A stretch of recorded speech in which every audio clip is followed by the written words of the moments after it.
Good morning and welcome to the Thursday morning class.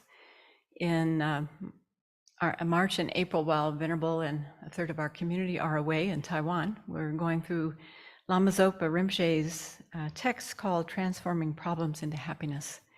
And so last week we looked at chapter 2, which is all about developing a different attitude to problems. Did any of you have any problems last week? No? Really? And were you able to apply any of the things that we talked about last week when you experienced problems? Okay, some shaking, some nods, heads are nodding. Yeah, Venerable. One of the biggest takeaways last week is that for all my times that I have problems, I go right to the afflicted state of mind. I think that's the only choice I have.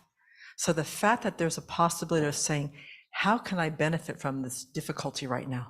It totally threw my mind into, another option. And so through the course of the week, when any irritations came up, I said, well, how can you turn this? What are you learning about yourself? Not about somebody else. What are you learning about yourself? So having that second option, because as soon as the afflictions start to arise, you really feel like you're boxed into a corner. Mm-hmm. But if you catch them soon enough, then you can turn it. That was really helpful. Wonderful. I'm so happy to hear that.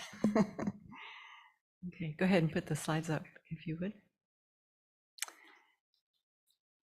So last week, I'm just going to say a few things before we do our prayers.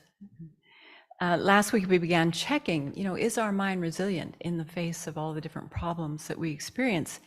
And so I found it helpful to go back through Rinpoche's these first two sections of chapter 2 and just summarize, pull out the key points.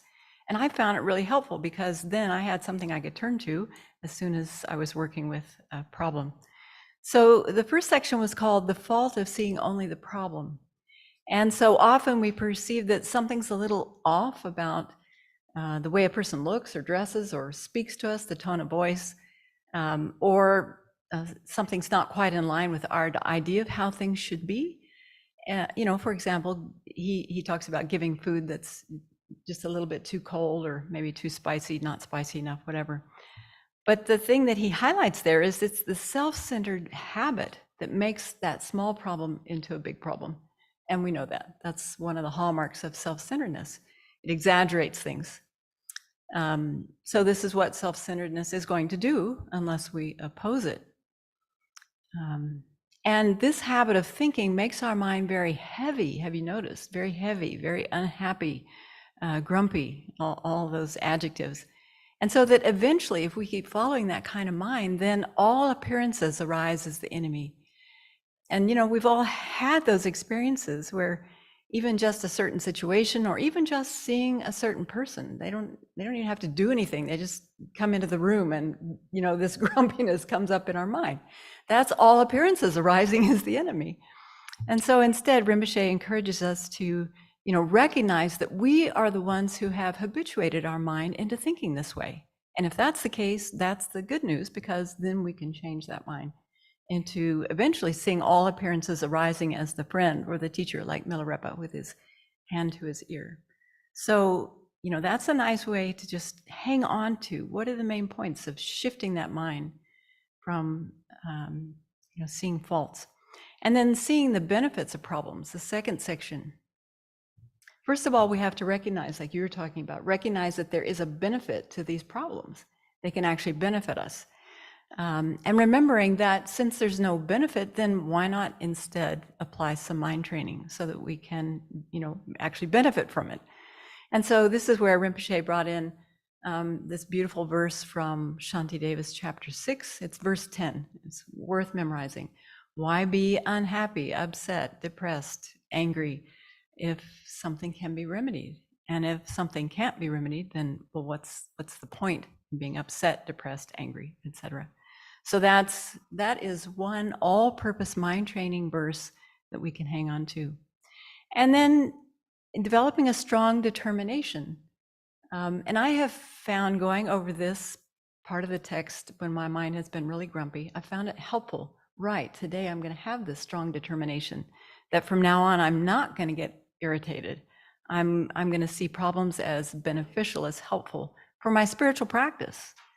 That's the point. That's why we're here. That's why we're involved in Dharma. So eventually we'll see problems as something desirable. I haven't gotten to the point of seeing them as ice cream, but whatever it is that you like, hopefully we begin to see them as something that can help us train. And in that way, our problems actually become easier to bear, and something that we're willing to work with. So I think it's helpful to summarize points like this. And I've been amazed because I've been working with this book for a long time, and I really appreciate this opportunity to go through this book because I realize how lazy I have gotten with my study. Going through this text, like with a fine-tooth comb as I have to prepare for these talks, has really shown me how beneficial it is to go through what we're studying with a fine-tooth comb. So in that way, it's been very, very beneficial just to learn that point, if nothing else. That the more we put into whatever it is that we're studying, whatever it is we're learning and reading about, the more we get out of it. So that's the beauty of Dharma. So this morning we'll finish the third section in chapter 2. It's called Seeing Problems as Joyful. And then we'll start looking at chapter 3, which is Happiness and Suffering are Created by Your Mind. So we'll start with some prayers and then a little bit of breathing meditation just to focus and settle. And then I'll set a motivation and we'll go from there. So to begin with, take a moment to visualize Buddha Shakyamuni in the space in front, either a simple visualization of the Buddha, or if you've been doing a more extensive visualization, then you can generate that in your mind and really feel that we are in the presence of the Buddhas.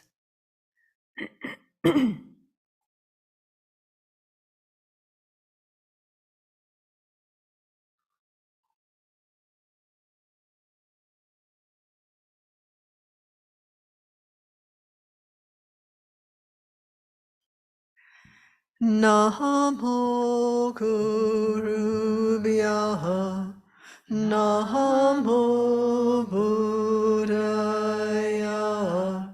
Namo Dharmaya, Namo Sanghaya, Namo Guru Bhyaha, Namo Buddhaya, Namo Dharmaya, Namo Sanghaya, Namo Guru Bhyaha, Namo Buddhaya, Namo Dharmaya, Namo Sanghaya. I take refuge until I have awakened in the Buddha, the Dharma, and the Sangha. By the merit I create by listening to the Dharma, I will attain Buddhahood in order to benefit all sentient beings. I take refuge until I have awakened in the Buddha, the Dharma, and the Sangha. By the merit I create by listening to the Dharma, I will attain Buddhahood in order to benefit all sentient beings. I take refuge until I have awakened in the Buddha, the Dharma, and the Sangha. By the merit I create by listening to the Dharma, I will attain Buddhahood in order to benefit all sentient beings. May all sentient beings have happiness and its causes. May all sentient beings be free of suffering and its causes. May all sentient beings not be separated from sorrowless bliss. May all sentient beings abide in equanimity, free of bias, attachment, and anger. Reverently I prostrate with my body, speech, and mind, and present clouds of every type of offering, actual and mentally transformed. I confess all my destructive actions accumulated since beginningless time, and rejoice in the virtues of all holy and ordinary beings. Please remain until cyclic existence ends, and turn the wheel of Dharma for sentient beings. I dedicate all the virtues of myself and others to the great awakening. This ground anointed with perfume, flowers strewn Mount Meru, for land, sun, and moon, imagined as a Buddha land and offered to you. May all beings enjoy this pure land. The objects of attachment, aversion, and ignorance, friends, enemies, and strangers, my body, wealth, and enjoyments, I offer these without any sense of loss. Please accept them with pleasure and inspire me and others to be free from the three poisonous attitudes.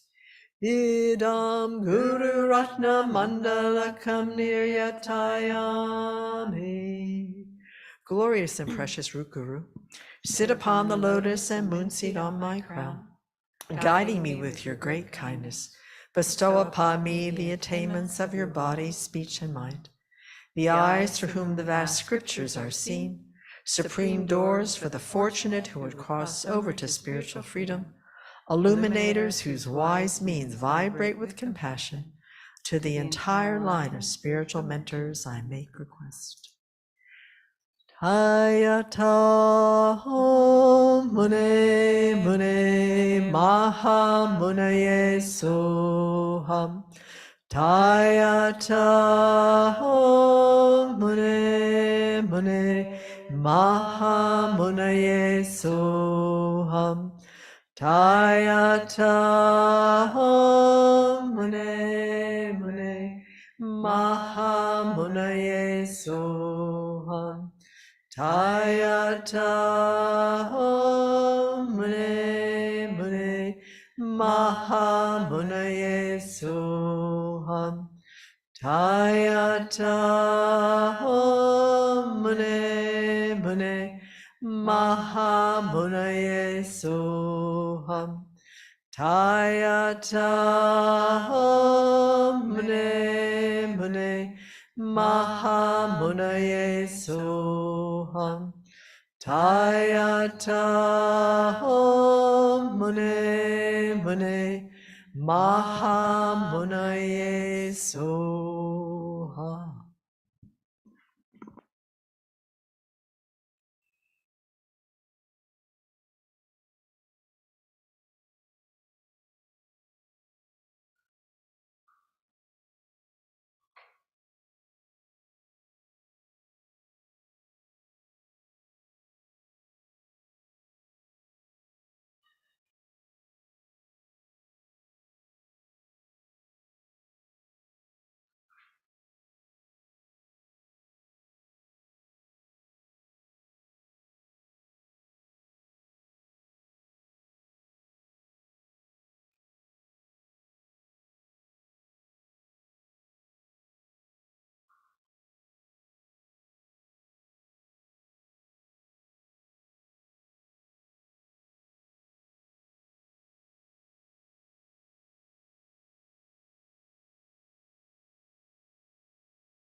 to help us set our motivation. Another verse from Shantideva comes to mind, and that's from chapter 1, where he says, although wishing to be rid of misery, they run towards misery itself. Although wishing to have happiness, like an enemy, they ignorantly destroy it.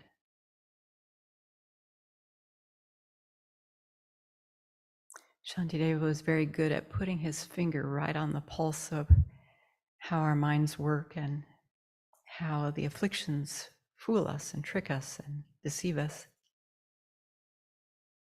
And so Dharma teachings and Mahayana mind training teachings are difficult to put into practice. They are antithetical to our habitual way of thinking and acting.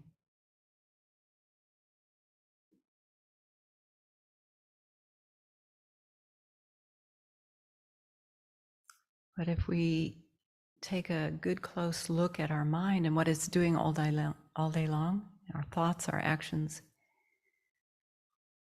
chances are good we'll see the afflictions at work.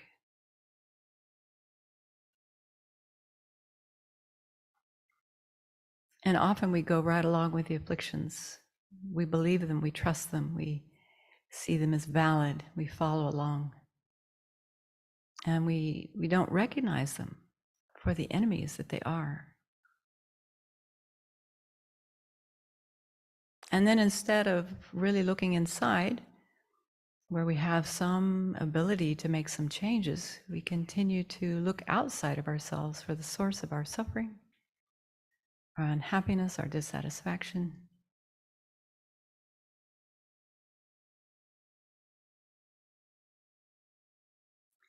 But the real causes of our suffering can only be found within our own mind, and particularly within the afflictions. Other things are just conditions, that's all. So the real purpose of Dharma is to identify the afflictions very clearly so that we can recognize them, catch them as soon as they arise, and also to learn the antidotes, the skillful methods to transform these afflictions. And then once we learn them, it's up to us to practice them over a long period of time, because our minds have become conditioned slowly over beginningless time. And so it will take us a good amount of time to recondition, rehabituate in a beneficial way. So slowly, we can master our own mind as the Buddha has done, and then we'll be able to lead others skillfully to find more happiness, satisfaction, benefit in their lives, and freedom from suffering of all kinds. So this morning, let's continue our exploration of these very helpful mind training teachings with this altruistic aim in mind, that we're doing this. The more we understand about our own mind, how it operates, how the afflictions fool us, the more we will understand about every other sentient being. And then we can use that knowledge, that hard-earned knowledge, to be able to help others.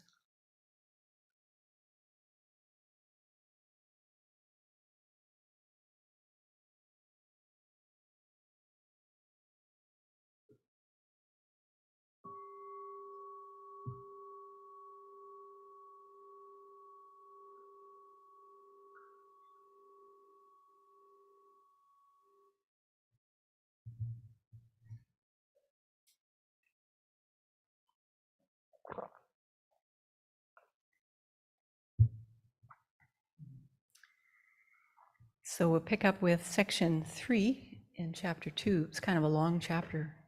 Rinpoche had a lot to say.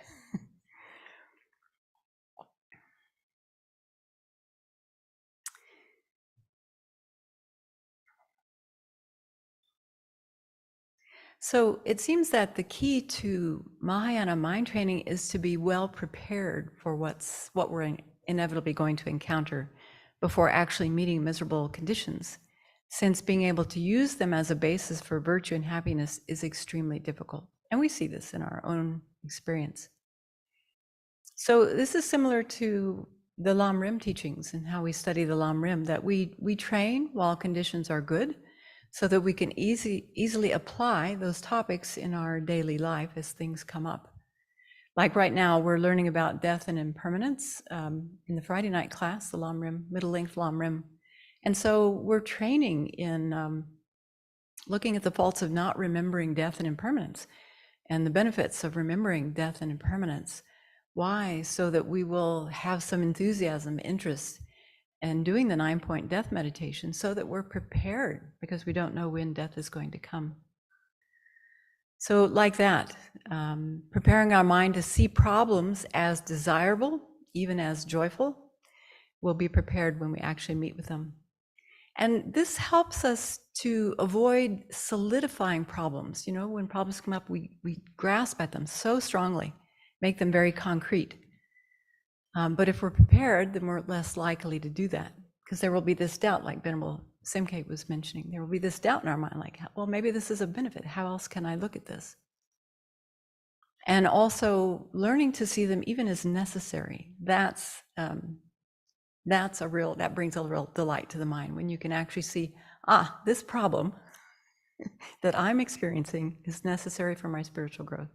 I don't have to resist it, push it away. I can welcome it and learn from it. So this is kind of like what we do in our regular life. You know, some people like to eat fruit and vegetables because they know it's good for them. Some people avoid them like the plague. But when you understand that they're really good for you, then even if you don't really like the taste of Brussels sprouts, you're going to eat a few of them, right? Or maybe you go to the gym, you know, or maybe you don't even have to go to the gym. We have a little gym here, don't we?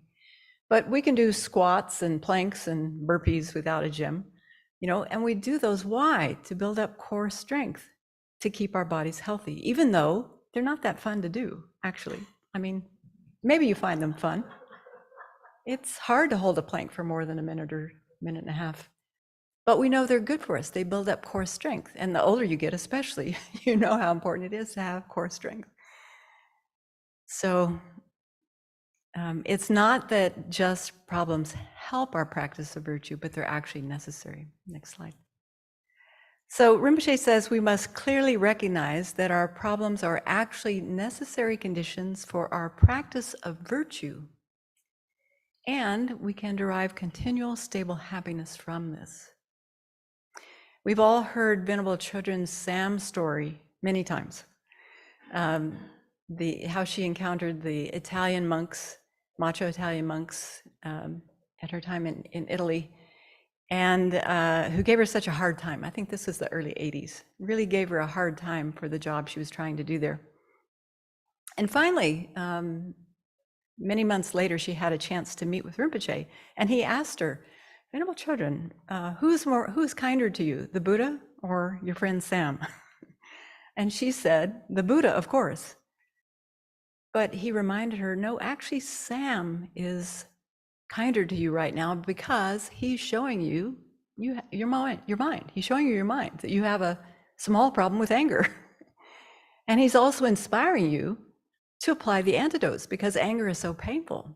So in that way, Sam is even more important, more valuable, kinder to her in that moment. So even in the face of problems, we can train ourselves to recognize, oh, this person who's challenging me right now, who's poking at me. Sometimes people do that. They're helping me. They're helping me to train in patience, in fortitude, in all the virtues, actually, in generosity, in loving kindness. They're helping me. So this problem and this person are helping me to accomplish the temporary goals that I've identified and the long-term spiritual goals that I've identified. For example, anger and arrogance are both afflictions. They're hindrances to the path. But occasionally someone will point out, you know, you're really angry right now. Why don't you calm down? Or you're getting a little full of yourself right now. Why don't you, take some of that hot air out? And that's a real kindness. Why? Because the afflictions are what harm us. So that person is actually being kind by pointing it out. And so we learn to see this feedback as benefiting us, rather than being an affront to our ego, our sensitive, self-centered attitude. But this requires a lot of self-honesty, doesn't it? A lot of self-honesty. And that's good. That's a good thing. Next slide. So Rinpoche explains, as long as you see something as a problem and allow it to irritate you, you cause the problem to disturb your mind. Oh, that's so inconvenient. But it's so true, isn't it? And it's so empowering to recognize this. Oh, in this moment, I am the one who is disturbing my own mind by the way I'm thinking. As long as we see something as a problem, there's no way to transform that suffering into Dharma practice. And if you really take a look, when we see ourselves in that way, we are seeing ourselves as a victim. I mentioned this last time, but I remember very clearly the moment I recognized that my own mental habits were making me into a victim. Who wants to be a victim? Nobody. But our thinking does. When we're saying it's your fault, you are to blame, we are making ourselves into a victim. We're putting ourselves in that role. We're disempowering ourselves in that moment. So once we see it's coming from our own mind, our own thinking, that's very empowering. Because now we have the power to change the way we're thinking. And only when we recognize this can we do something to change our thinking. So that's a eureka moment. Find those eureka moments. When we stop seeing the suffering as a problem and see it as necessary, it's like the bitter tasting medicine. It's like doing the squats or the planks. And that's when we're able to make use of the suffering in our Dharma practice and start generating merit. So thinking like this, then we can use our problems to increase our good karma, our merit, and they actually become a cause of our happiness. Can you see that? Can you make those links? Can you connect the dots? So if we summarize, then Rinpoche has introduced us to developing a different attitude towards our problems. The fault of seeing only problems, seeing the benefit of problems, and seeing problems as joyful. So first of all, we need to be prepared, and we can do that with our mind training texts, with our Lam Rim. We be prepared before we meet problems so that we can easily apply a mind training technique. Also, training ourselves to see that problems are necessary for our spiritual growth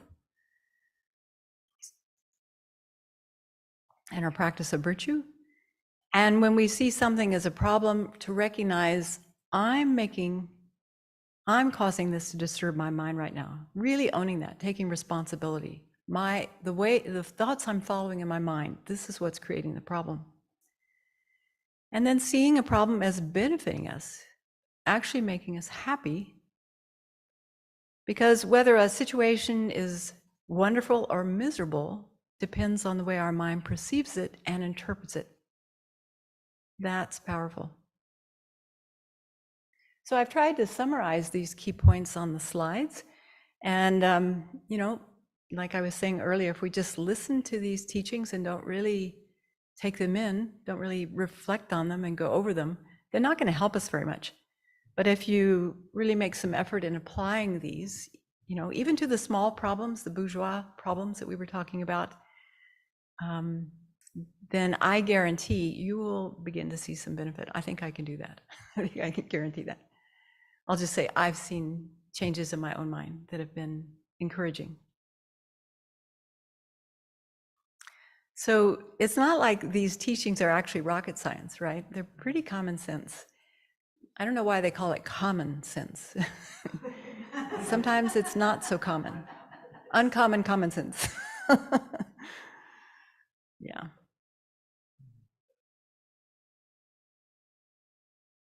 So, you may not have heard anything new in chapter 2, or you may be skeptical, like, oh yeah, really?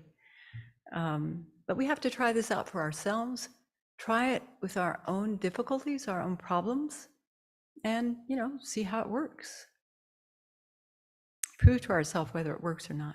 I know I listened to mind training teachings for a long time before they started to click. They sounded good, but I couldn't quite make the connection. But with repetition, with time, they do start making a difference in our lives. So we train with small problems, and eventually we can apply these to larger and larger challenges that we will find in our Dharma practice, whether it's coming from outside, someone challenging us, or our own internal doubts, or lack of self-esteem, or whatever the case may be. We can apply these mind training techniques. Even just recognizing a problem or noticing our habitual reaction to problems is a huge step in itself. Just recognizing, oh, look how my mind is making this into a problem. That's huge. Just that awareness right there is huge. And then, is like the stepping stone for getting to being able to apply an antidote.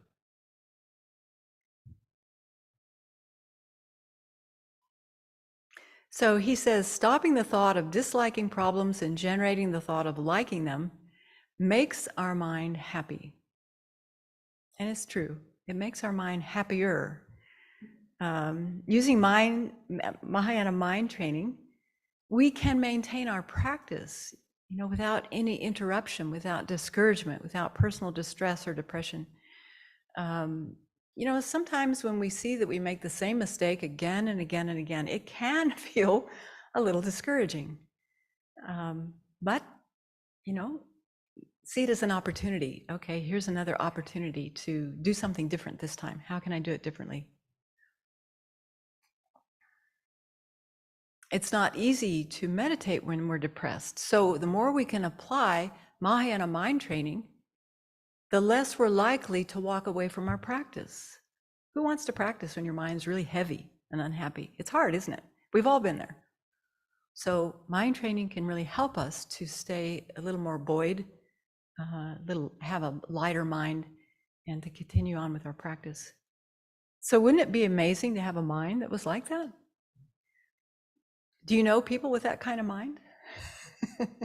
Yeah, we do. Our teachers, for instance. Yeah. And don't you like to be around them? Do you notice that Venerable Chodron, every time she walks into the room, she's smiling or laughing? That is Mahayana mind training. That is a very well-trained mind. And we can become just like that with the more we train our mind. So Rinpoche closes this chapter by saying, put all your effort into looking at the benefit of problems. Whether a life situation is wonderful or not depends on the way our mind perceives and interprets it. Sometimes we forget that we're the one interpreting. We can choose to label an experience wonderful or problematic. It depends completely on our mind, on our interpretations. Wow, so simple, so straightforward, and yet so difficult to keep in mind. So by studying these teachings and putting them into practice, I was thinking about this is also one way that we keep Rinpoche close in our heart, those of us who have a connection with Lama Zopa Rinpoche, by really putting these into practice. Okay, so that's chapter 2. Any comments or questions about that before we go on to chapter 3?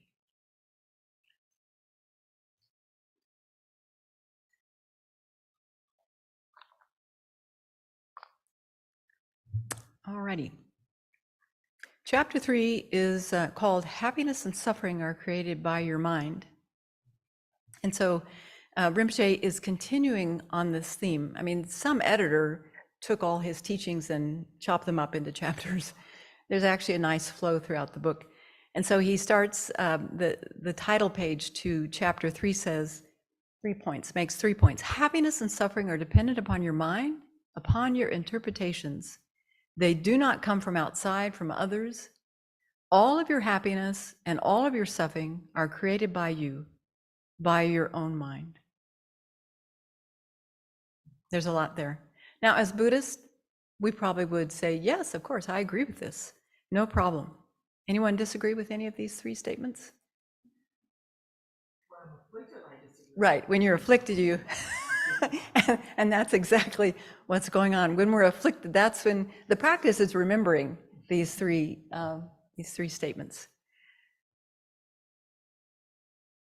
So staying mindful of these three facts, that is our practice. Especially when we're confronted with problems or, in the heat of an affliction, that's when it's really difficult to call it to mind. But the remaining chapters of this book will teach us how to do this. And then it's really up to us to apply this knowledge to the best of our ability. And I was remembering that last week, several of you mentioned that when you began to notice just how many problems come up throughout the week, seeing more problems, there's deep habituation in our mind to seeing things as problems. So it's going to take quite a bit of effort and habituation to get that mind to turn, to begin seeing them as something that benefits us.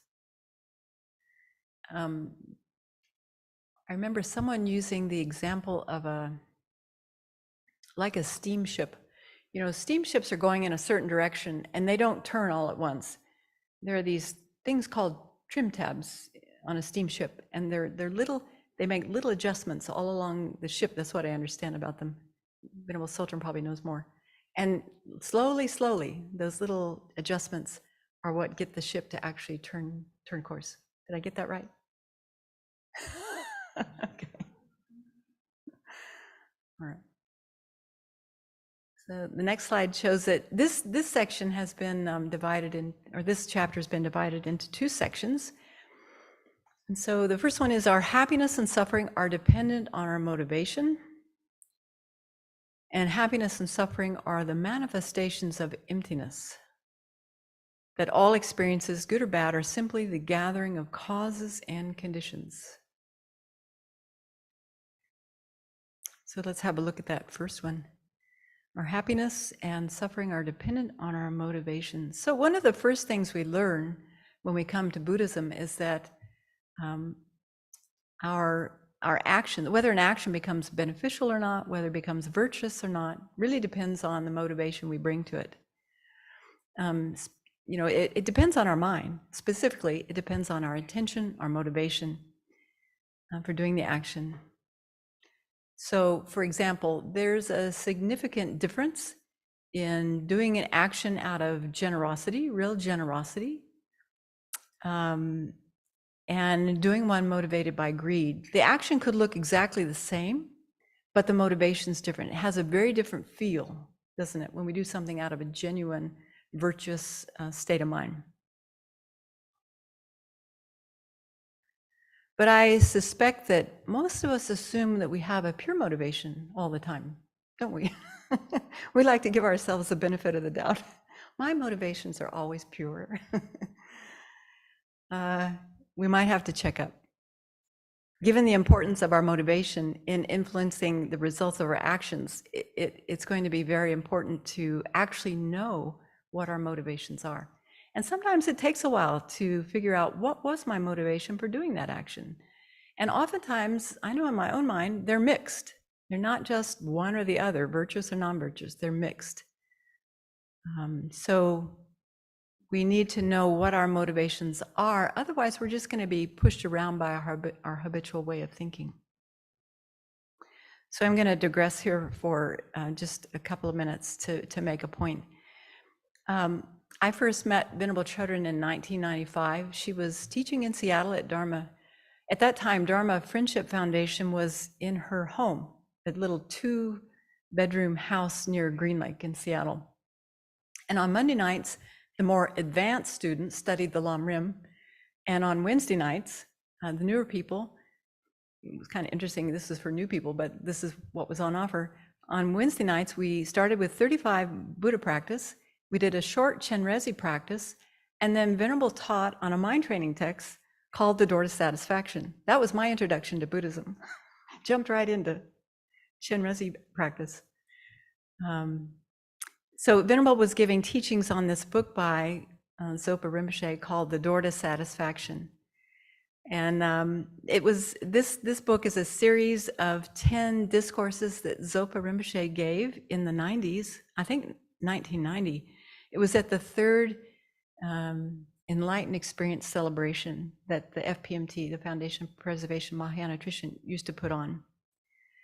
And so the door to satisfaction is like our text, it's another commentary to a mind training text, 15th century Kadampa text called Opening the Door to Dharma. I think Rinpoche found that text about the same time he found the root text that we're relying on for transforming problems. And it covers the initial stages of thought transformation. For example, looking at the shortcomings of desire and impermanence and death. And at the start of those teachings, at the beginning of that book, Rinpoche makes quite a surprising statement.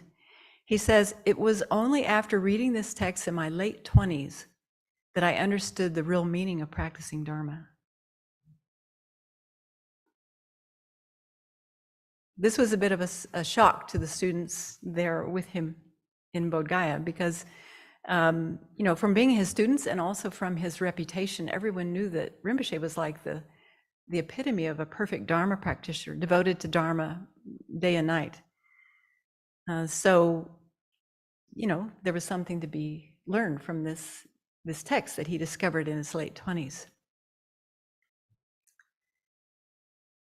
So he says, and this is from Transforming Problems, he says, "Whether something is a spiritual practice or not is not determined by the type of activities such as meditating, prostrating, chanting, or reciting mantras.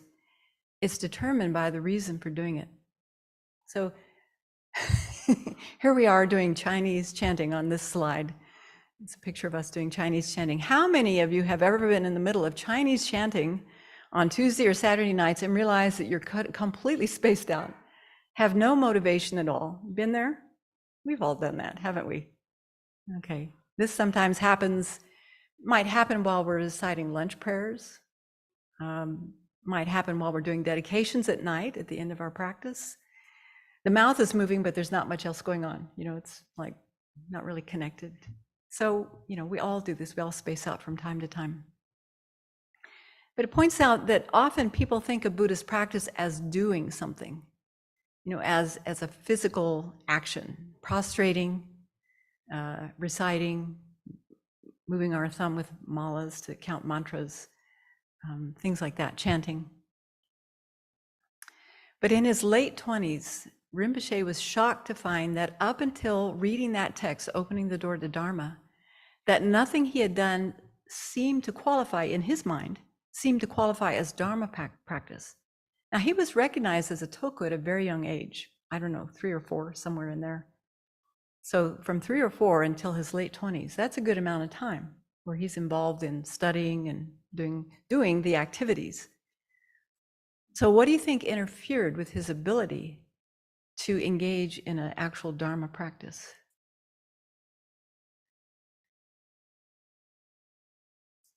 You've heard it many times. The self-centered thought. Yeah. Well, yeah. 8 worldly concerns. Motivated by the self-centered thought. The 8 worldly concerns. Following the 8 worldly concerns and clinging to this life. And it's the same for us. I think we would say, if we really looked honestly, what gets in our way of actually being able to, wholeheartedly engage with Dharma practice intensely is the attachment in our own mind. So, and not just attachment, but attachment to the pleasures of this life. There's such strong habituation, such momentum pushing us in that direction. So we're attached to pleasure and happiness, averse to pain, discomfort, dissatisfaction. We're attached to gain, averse to loss, attached to praise and approval. I love it that Venerable added approval there, really brings the point home. We're averse to blame and disapproval, attached to fame, good reputation, averse to bad reputation.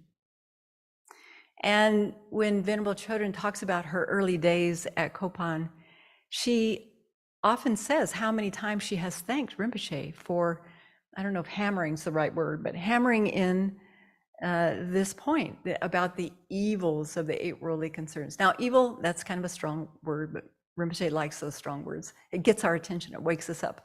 But we could say the negative aspects of the 8 worldly concerns, or the detrimental aspects, the debilitating aspects of the 8 worldly concerns. You can put whatever word works for you in there.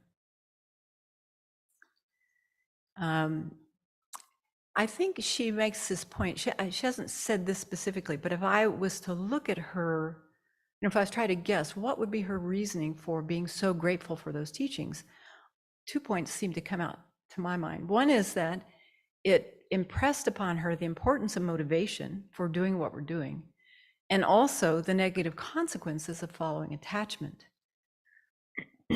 attachment to this one life alone. So that's worth paying attention to in our own practice. Next slide. So Rinpoche spells this out for us in this chapter. He says, with few exceptions, all actions we perform with our body, speech, and mind out of worldly concern only for our own happiness in this life alone, are non-virtuous and thus result in suffering. Oh, wow, that's a big statement. If that's not landing as a big statement, maybe we need to look closer, because I find that to be very sobering. We may naively think that if we're not killing, stealing, engaging in overt and unwise and unkind sexual behavior, that, or any of the non-virtues of speech, that we're off the karmic hook, we're doing okay. And while that it's true that, as long as we're refraining from the 10 non-virtues, we are creating causes for good rebirths. That's true. But if our actions are tainted with attachment, Rinpoche says they're non-virtuous. So this may still not be very clear. So this is where we have to take a really close look. And I found this helpful in my own life to do this. So if you think about an average day, what's your first thought upon waking? Be honest. I don't want to get up. Thank you. That's honest. So what's motivating that? Well, if you want to share, you can. I don't want to get up. Attachment to sleep. Yeah, attachment to sleep.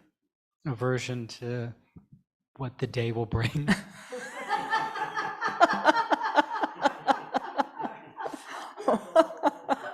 What am I going to be faced with today? Love your honesty. Okay. Any other first thoughts that anyone like to share? That's a common one. Maitri, it's 3 o'clock in the morning. Venerable Samta doesn't feed you till 5. What are you doing? Yep. People who sleep with cats, that's what you get. Okay, so take a look. I mean, we try to train ourselves to wake up with a virtuous thought, don't we? Today, as much as possible, I will not harm anyone with my body, speech, and mind. But, how often? Really be honest. How often is that the first thought that really comes to mind? And usually it's this one about sleep, I find. Today I wanted a little more sleep.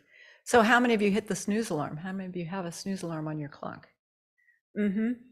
What's the motivation for hitting the snooze alarm? Similar, isn't it? Okay. And what's the first thing you do when you get out of bed? Prostrate. Wonderful. I rejoice. What's your motivation for prostrating? Venerable taught it, and it's a habit. Yeah. Often. Yeah, it's true. I mean, yeah. Sometimes there might be some virtue, like, you look at the images on your altar and you're so inspired and with faith and devotion and whatever else, real refuge, there's a prostration. But often it's just like, oh, I get up, the first thing I do is I prostrate. Okay, so that's honest. Probably the second thing you do, probably go to the bathroom. What's the motivation? Think about it. Every action that we're doing, there is some intention that's moving us to do that action. So how many of you make a cup of tea first thing off the bat? I do. Yeah. And think about how it is we go about making that cup of tea.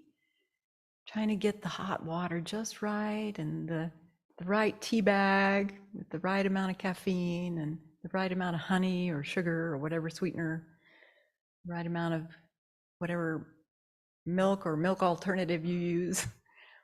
Look how much attachment is there in making that cup of tea. It's sobering, isn't it? It's humbling. So we haven't been out of bed more than 10 minutes, and just look at the way attachment is already pushing us around, leading us by wringing our nose, you know? Come here, this will make you happy, come here, this will make you happy. And I encourage you to think about what an average day, or what, really observe throughout the day, what is motivating me to do this? So that we become a lot more mindful, aware, tuned into what our motivations are. Because all day long, unconsciously, we make decisions based on what's going to bring me the most happiness. Yes.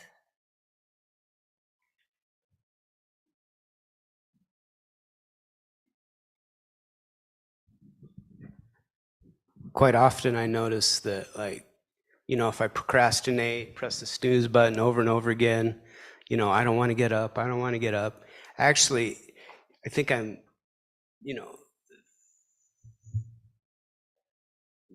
causing myself to have more pleasure in that moment, but it's just attachment. It actually causes more suffering, because then I'm late, or rushing to meditation session, or I don't get my cup of tea, Mm-hmm. So if I just got up with a better motivation, I could cause myself less suffering, and just have a better outlook. I rejoice in your awareness, and I encourage you to hang on to that. I know for myself, I'm a slow learner. I have come to that conclusion many times, and I still hit the snooze alarm. So what is it? Somehow we just can't quite come to a strong enough conviction about the 4 general characteristics of karma, that virtue is what leads to happiness. Yeah, somehow that just hasn't quite integrated deeply enough so that it makes those changes consistently. But slowly, over time, see how it goes for you. So here at the Abbey, we are so fortunate to be students of Venerable Trudren, because a lot of our life here at the Abbey is framed within motivations. And that's such good training, and it's good training for people who come to visit us. So we do try to wake up with these 3 motivations. Today, as much as possible, may I not harm myself or others with my body, speech, and mind. Today, as much as possible, may I benefit others with my body, speech, and mind. And may I do all these actions motivated with bodhicitta, the altruistic aspiration for full awakening.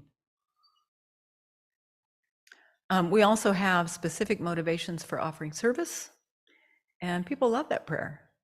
Also, I like the motivation for cooking. The food will nourish their bodies, the love we put into it will nourish their hearts. I like that verse, that line. Before our meals, we set a motivation for eating. Before our pujas, we set a motivation. Before our meetings, often we will set a motivation. So we have very ideal circumstances here for training in motivations. Still, it's really worthwhile to check our motivations for our actions throughout the day, and to see if there's a motivation larger than just the happiness of this life. Or is there some attachment, particularly one of the 8 worldly concerns sneaking in. So now Rinpoche gives us the good news.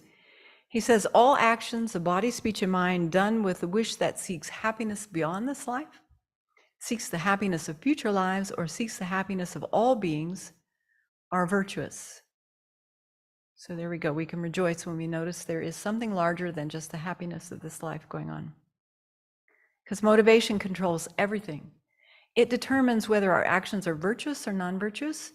It also influences the karma that ripens in our mind. It also influences the relative strength of our karma, our actions. So motivation is doing more than just, steering that one action. So the classic description of the power of motivation is found in Pabanka Rinpoche's Liberation in the Palm of Your Hand. So please indulge me. Suppose there are 4 people reciting the 21 praises to Tar together, like we do every morning here before breakfast. And so let's say there are 4 reciters, and one reciter has a bodhicitta motivation, That's wonderful, excellent, really aiming to achieve full awakening for the benefit of others. Another person has an attitude aiming at personal liberation, so renunciation or the determination to definitely emerge. Another person is just aiming for a good rebirth, an upper rebirth, a favorable rebirth. And the fourth person is really just focused on what's happening in this life, maybe prosperity, we're doing virtuous things to get wealth or prosperity, or maybe a good rebirth, a long life or good health in this life alone. And I think we could even add a fifth person, a person who's spaced out and has no motivation, which again, I'll bet all of us have fallen into that category from time to time where, yep, oh look, we finished the praises star and I wasn't even present for any of them. We probably all had that experience. So because the first person's motivation was done with bodhicitta, the recitation actually acts as a cause for full awakening. It's a Mahayana practice because it's motivated by bodhicitta. The second person's recitation was done with renunciation, so it acts as a cause for liberation, not for enlightenment, but for liberation, and it's an antidote to samsara in general. The third person's recitation will not contribute to his liberation or her liberation or enlightenment, but it does create a cause to prevent falling into the lower realm, so that's a good thing. It's still considered virtue. And since it's aimed at more than just this one life alone and the happiness of this life, it does constitute Dharma practice. But the fourth person's recitation is only looking for the happiness of this life. So it's not a Dharma practice. It's actually true origins of suffering. It's motivated by attachment, actually. And I don't know about the fifth person. I would guess that because of the power of the object, reciting the praises to Tara, that there would be some benefit, but I don't know. That's beyond my scope. So intellectually, we all know that it's crucial to set our motivation. We know that intellectually, we've got that. That's not new. But sometimes we forget, or we forget to set a Dharma motivation for ordinary activities. Like driving from here to Newport to go to the bank, or brushing our teeth, or vacuuming, or, well, that's offering service. But any of the other mundane things that we might be doing, we can also set a virtuous motivation and get benefit from it. It can contribute to our virtue as well.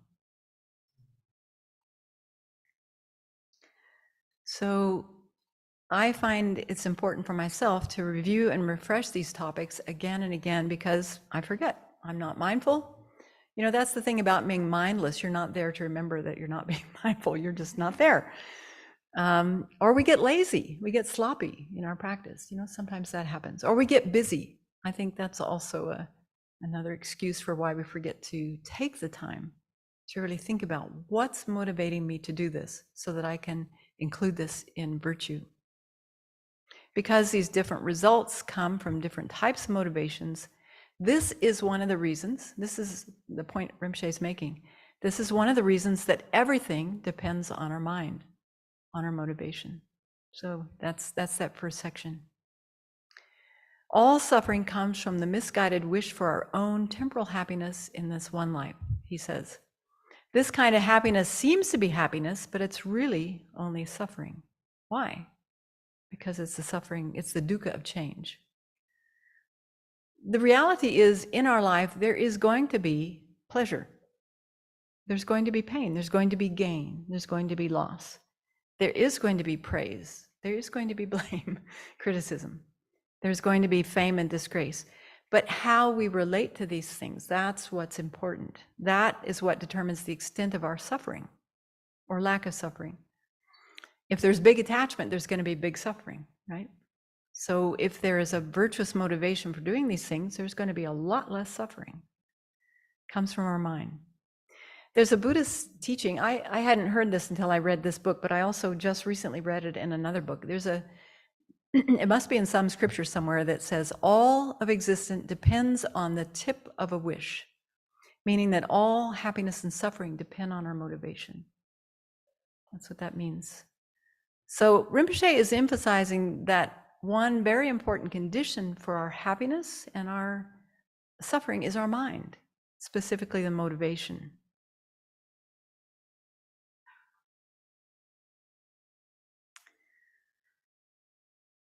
Next slide. Another important point he's making here is that if we closely examine our own experience, we will see that happiness and suffering are dependent upon our mind, upon our interpretation of events and circumstances. This is a Rorschach ink blot image, part of a psychological test that evaluates how people see and interpret things. So if each of us were to describe what we see in this ink blot, we would probably all describe very different things based on so many factors, right? Many different factors influence how we interpret different situations. Some of these include our thoughts, our assumptions, our inferences from our senses. We're also influenced by our karma. That's a huge one. We're also influenced by our familial conditioning. We've seen that so many times. Our culture, our race, our gender, our age, we could go on and on about those descriptors. Also our previous experiences, and by the emotions that we're feeling in the moment of when we contact something. You know, sometimes if our mind's in a good space, no problem. Whatever we encounter, no problem, we can bear it. Another time the mind is just a little bit grumpy or depressed or sensitive, and it becomes a big deal. So he says, you are the creator of your own happiness and suffering. If you take one thing from this book, I would say this would be a good one to take. In fact, I think we should make bumper stickers. You are the creator of your own happiness and suffering. And really, this is pointing to the fact that karma is definite.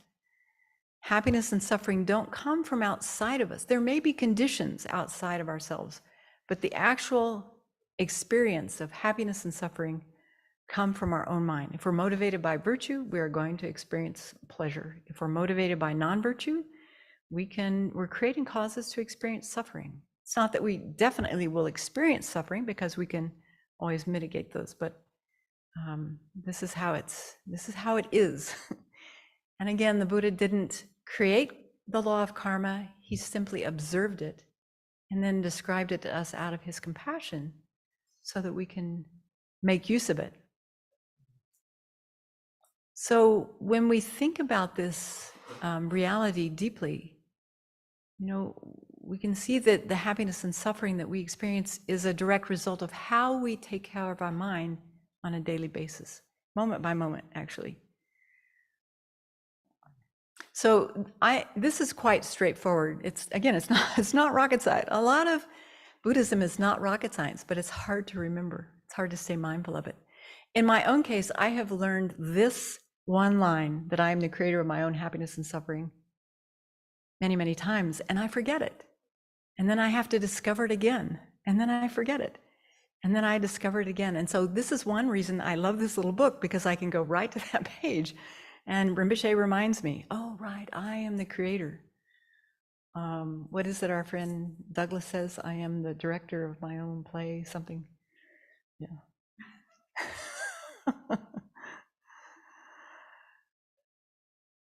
Okay. And this is so powerful to get a hold of, because as some of you mentioned last week, our minds are creating problems all the time. So at those times, if we check, you know, is there any awareness that my mind is creating this? There's not. You know, we're mindless. We're creating that problem with our interpretation, labeling it a problem, and even developing resistance to it, because now we're seeing it as a problem. So this may sound simple, maybe even trite to some of you, but it's revolutionary when you get it in your own mind. You know, it's revolutionary when there's a moment where you notice, I am really suffering right now. And then you go, wait a minute, you're creating this. You can shift your mind. Have you had those moments? Yeah.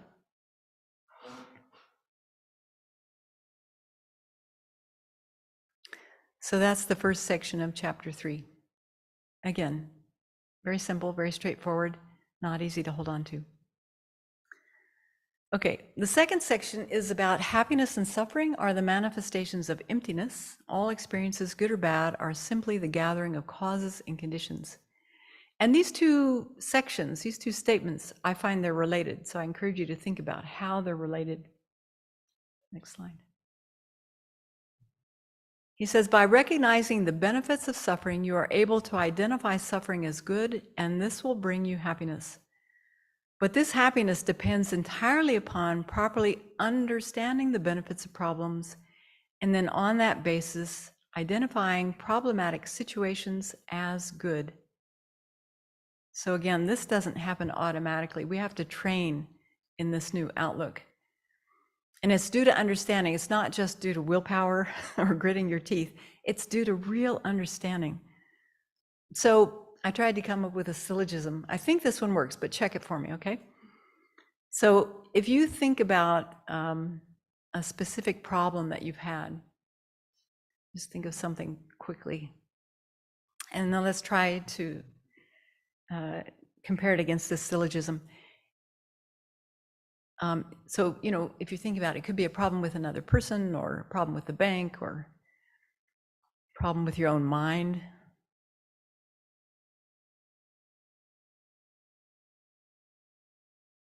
And before we get to the syllogism, I just invite you to think about see if you can find two benefits from that problem.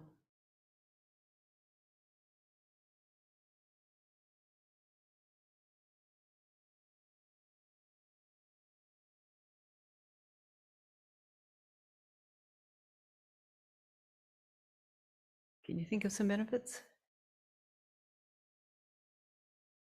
Okay, so now let's look at this syllogism. Next slide.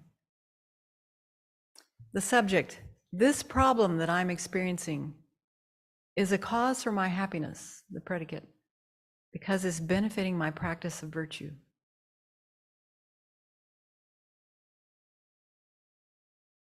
What do you think? Is it a valid reason?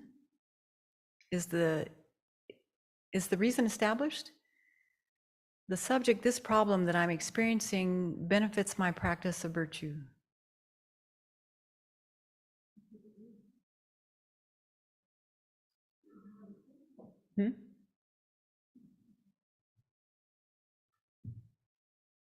Say no, it's not, because it would depend. I think it's not specific enough. I think there'd be a circle of things that you were doing, and some of them would fall into that and some of them wouldn't.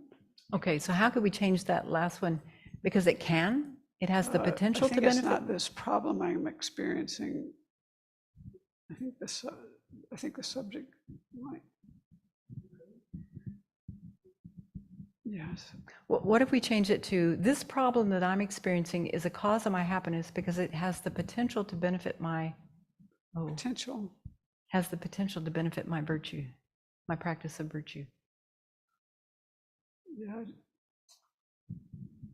So checking the reason, this problem that I'm experiencing has the potential to benefit my practice of virtue. That's the way to say it. It does have the potential to benefit my practice of virtue. If you establish that syllogism is just fine. But it's the step to getting to the establishing that the reason is in the subject. That's the process.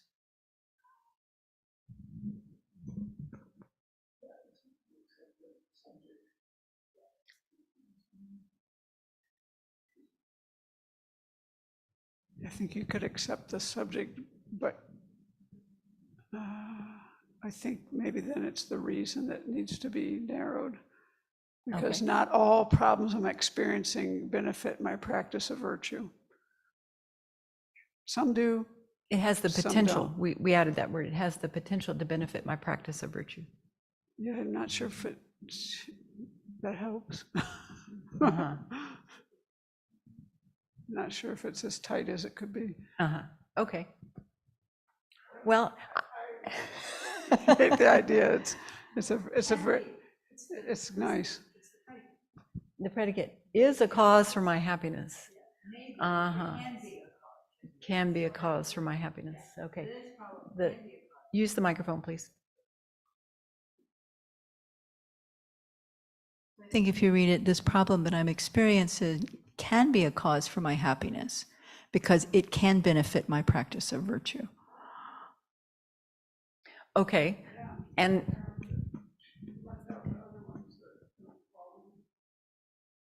we just found some benefits to a problem. So for that particular situation, we could say, the subject, this problem that I'm experiencing is a cause for my happiness because it is benefiting my practice of virtue. So we can say it specifically to that instance, but generally it might be too loose.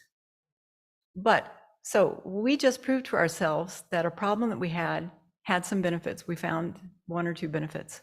So this is actually true. This is worth writing down. This is worth thinking about. This problem I'm experiencing is a cause for my happiness. Why? Because I see that it's benefiting my practice of virtue. Okay, let's go on and maybe it will become more clear. Yeah.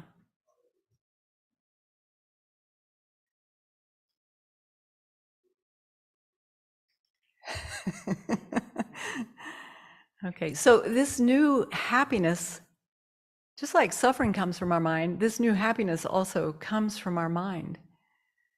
You know, just like the previous suffering did. It doesn't exist anywhere else. It comes from our mind, the way we think, the way we interpret, the way we're looking at the problem. If we see a problem as beneficial, then it seems helpful to us. It seems like, you know, it's not like the happiness is external out there.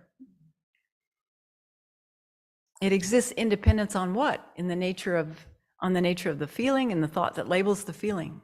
Those are the conditions. Those are the bases. So Rinpoche has just skillfully dropped us into emptiness.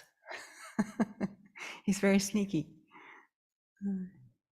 He says the same is true with suffering. When we don't realize the benefits of suffering, but identify them only as irritations, inconveniences, interferences, we turn them into a problem. We label them with a thought. This is a problem.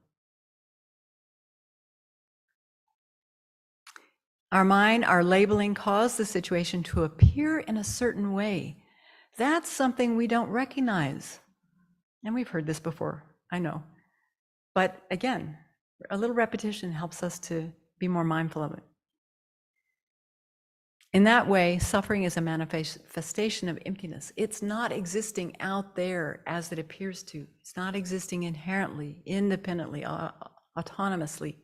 It's coming due to some feelings in our own mind, our own body, and the way we're labeling it, and then the way it appears to us because we've labeled it in a certain way. So think about it. Problems are often associated with unpleasant feelings. Unpleasant feelings are the ripening of karma, aren't they? That's in the definition. That's how feelings are defined. And in the face of any unpleasant feeling, we can identify and recognize the benefits that problem is bringing us. And instead of getting angry, then we can use that situation to create virtue, which is the cause of happiness, now as well as in the future. So I was hoping to show a little video clip of a BBC that Venerable Chinny made, but I don't think we have time. Well, let's see. Yeah, maybe we do. So can you put that on? I think you captured very, very clearly what the mind is doing and how the mind turns this into a problem.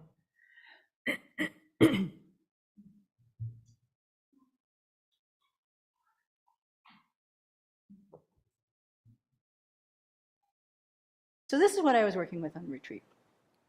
And I want to try to draw this for you because the image was so very clear and very helpful for me. And I want to try to draw this for you because the image was so very clear and very helpful for me. So let's say, this is Venerable Sloppy. Here we have none sloppy. This is Venerable Precise. Okay. And this is Venerable Precise. So here we have both venerables. Okay. Our eyelashes are all falling out at the same time. Both venerables. Our eyelashes are all falling out. Your skin is starting to flake off moment by moment by moment. No, your skin is starting to flake growing moment by moment by moment. Little lint things are falling off your robes moment by moment by moment. Little lint things are falling off your robes. Everything around you is changing moment by moment by moment. Some scholars say that our senses are visual consciousness actually sees. Some scholars say that our senses are visual consciousness actually sees this. I don't know that that's a whole worldview of that's debatable, but some scholars do say that. I don't know that that's a, we can't see it, but if we can imagine, whole worldview of that's debatable, but some scholars do say that. Moment by moment, and the mind is can't see it, but if we can imagine, moment by moment by moment, and the mind is changing. This whole kaleidoscope of the room is changing moment by moment. Carpet is changing moment by moment. The ceiling is changing. The room is changing moment by moment. Carpet is changing moment by moment. Ceiling is changing. Everything changing in motion. We can imagine it, and we know from having reasoned out that we didn't suddenly become 69 from having reasoned out that we didn't suddenly become 69 the day we were born. We know that this moment by moment change suddenly, Venerable Precise, until takes a look at Venerable suddenly, Venerable Precise, this frozen image, takes a look at Venerable and remarks, you and sees this frozen image, sloppy, and remarks, you are so sloppy. This moment of sound is suddenly frozen. This moment of sound is suddenly frozen in my mind. Frozen. Sloppy, did you? The scene, the dishes, the person, the other nun, the sound, what she said before, what I thought after, the other nun, the sound, what she said before, what I thought after, everything absolutely according to my mind, right? But according to my immediately preceding visualization, everything is changing, changing, changing. This nun's thoughts have already gone somewhere. This nun's thoughts have already gone somewhere. This sound, because sound is impermanent, why? Because it's a product, is already gone. But this frozen moment becomes a big deal. Frozen in time. Now, where is that? Where is that big deal? Where is that billboard that I am now going to recall, bring back, beat over the head of this nun every time I see her until I work with my affliction and then have to go confess it? I made it up. That's my theory. I think that's the teaching, but this is my experience. I made this up. There's no such thing as a big deal. So then I'm thinking, all right, here I am. This is all the continuity of Venerable Sloppy. Big deal. Big deal. Big deal. Big deal. Walking around in your mind with these frozen images, big deal picture, big deal picture, big deal picture, billboards of big deal, big deal, big deal, big deal. How do I actually see what's actually in front of me? And I'm not talking subtle impermanence now. I'm talking how do I actually see what's happening in the moment? Because all around me, I mean, in my own mind, in my own perception, everything is filtered through these billboards of big deal. Oh, it was such a liberating picture in my mind. I made this up. Wow. How many things have I made up? Oh, well, that's what I mean, hardly worth talking about. There's so many. So I sat with this and was really quite inspired about it. And then Russia invaded Ukraine. And I thought, oh my God, this is a big deal. This is a big deal. So I've had to sit with it, and I'm still working with this one. But if I take the big picture, big picture of what happens between one moment of altercation between two people, and look at how it's changing moment by moment by moment by moment, it's the same. So conventionally speaking, of course, we have not made up war. It's not that. It's not denying that, that things happen in our life. It's not denying that there is suffering.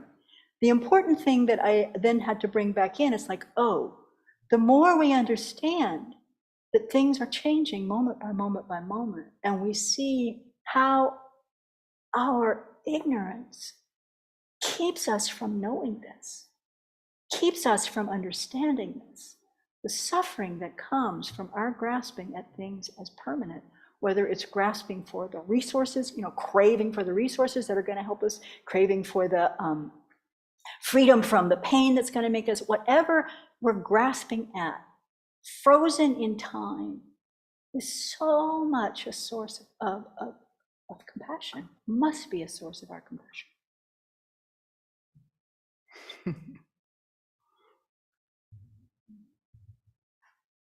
So I thought that encapsulated very clearly how, what is a big deal or what is a problem other than a series of feelings and labeling those feelings.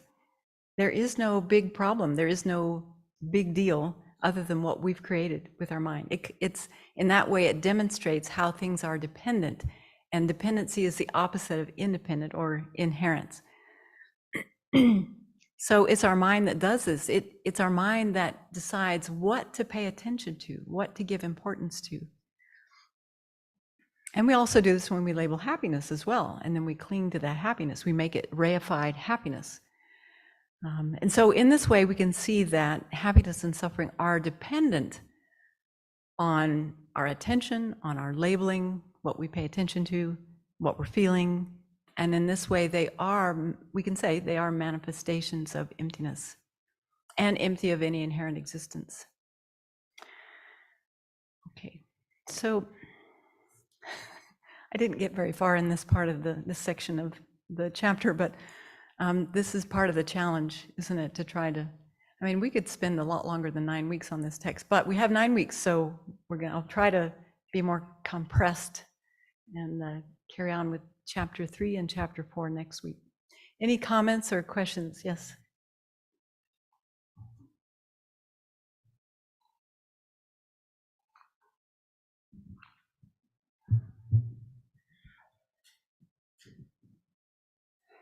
I have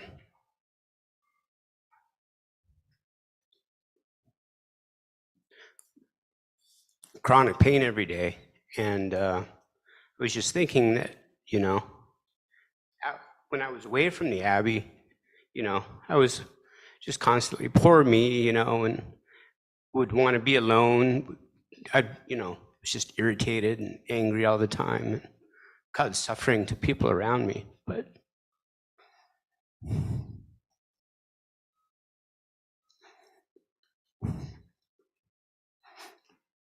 at the Abbey, being around the teachings and the Dharma, I think it's a benefit.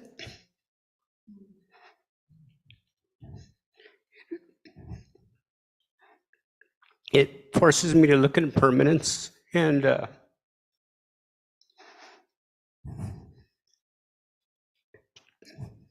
change my mind around it.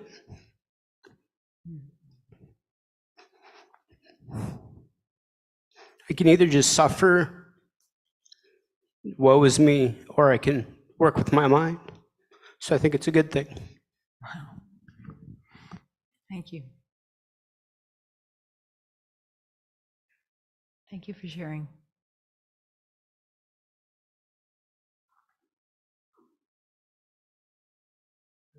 Yeah. I do want to say the other one that really settled in last week is that problems are a benefit to my spiritual practice. This whole idea, I've been reading the Paths and Grounds right now on the Courageous Compassion. I'm at the Bodhisattva on the third ground, the one that perfects patience. Just the whole idea that we need this particular state of mind to become a Buddha, and to be able to look at problems as part of our spiritual growth rather than being obstacles to our spiritual growth. It changes our whole relationship to something that's coming our way because we created the causes for it, to use it as, fruit, use it as something that's gonna cleanse and purify and strengthen our minds. So that's the other piece that fell into place, and you brought it up again this week, is that These are part of our spiritual growth if we let them go there. If we use make in- them go there. if we really encourage ourselves to look at them in that way, Yeah. you know, because to be able to perfect the paramitas, this is one of the big ones. Indeed. Yeah, and I think that's a point that Rinpoche is making, that we can be knocked off our Dharma practice if we're not careful. You know, that things can become so difficult that people walk away from their Dharma practice instead of using it to strengthen their Dharma practice. And what a shame that would be. So in that way, these teachings are even more important. Yeah. Okay. So we've used our time. Let's rejoice that we've had this time together to examine our minds and think about Rinpoche's words a little more closely. Due to this merit, may we soon attain the awakened state of Guru Buddha, that we may be able to liberate all sentient beings from their suffering. May the precious Bodhi mind, not yet born, arise and grow. May that born have no decline, but increase forevermore.